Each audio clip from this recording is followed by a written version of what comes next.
বাধিয়ার কাণ্ডগ্রামে খড়ি জঙ্গলে আগুন, পুড়ে ছাই কয়েক বিঘা খড়ির জঙ্গল। রামনগর বিধানসভার বাধিয়া অঞ্চলের কাণ্ডগ্রামে আজ দুপুরের দিকে আগুন লাগে। খড়ি জঙ্গলে আগুন দেখে ভয় পেয়ে যায় স্থানীয়রা। পুড়ে ছাই কয়েক বিঘা খড়ির জঙ্গল। আজ অজ্ঞাত কারণে আগুন লেগে যায় খড়ির জঙ্গলে। আগুন লাগার ফলে রীতিমতো দিশেহারা হয়ে পড়েন খড়ি চাষিরা। নিজেরা আপ্রাণ চেষ্টা করেও আগুন নেভাতে পারেননি। রীতিমতো এলাকায় চাষিদের মধ্যে আতঙ্কের সৃষ্টি হয়েছে। একদিকে খড়ির দাম ও কম, অন্যদিকে খড়ির বাগান পুড়ে ছাই হয়ে যাওয়ায় রীতিমতো মাথায় হাত চাষিদের। ঘটনাস্থলে এসে উপস্থিত হয় দমকলের ইঞ্জিন। কিছুদিন আগে উত্তর বধিয়ার খড়ির জঙ্গলে আগুন লাগায় বিস্তীর্ণ এলাকা জুড়ে খড়ির ছাই উড়ে আসতে দেখেন মানুষেরা রীতিমতো আতঙ্কিত হয়ে পড়েন। আজও একই চিত্র ধরা পড়ল। পরবর্তীকালে জানা যায় খড়ি জঙ্গলে আগুন লেগেছে। বাধিয়ার কাণ্ডগ্রামে বিস্তীর্ণ এলাকার মানুষ এই খড়ির চাষের উপর নির্ভরশীল। তাদের মূল জীবিকা হলো এই খড়ি চাষ। বিস্তীর্ণ এলাকায় খড়ির বাগান পুড়ে যাওয়ার ফলে চাষিরা রীতিমতো দিশেহারা।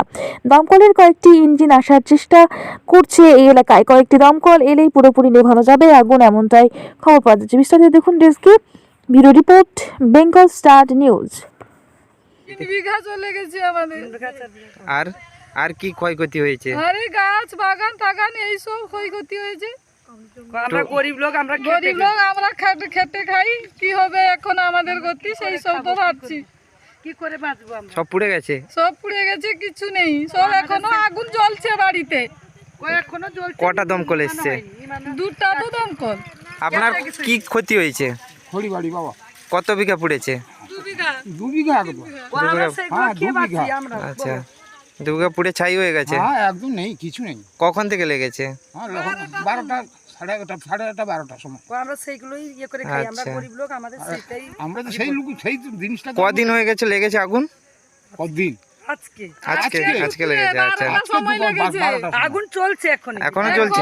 আগুন জ্বলছে। আচ্ছা, দমকল আসেনি? দমকল এসছে দুটো। একটা চলে গেছে, শুধু একটা উড়িষ্যায়, বেঙ্গলে, আমরা কি করে বাঁচবো? আপনার নাম? গণপতি গোচ্ছাই, বাড়ি? কাণ্ডগ্রাম। আচ্ছা। এখনো জ্বলছে।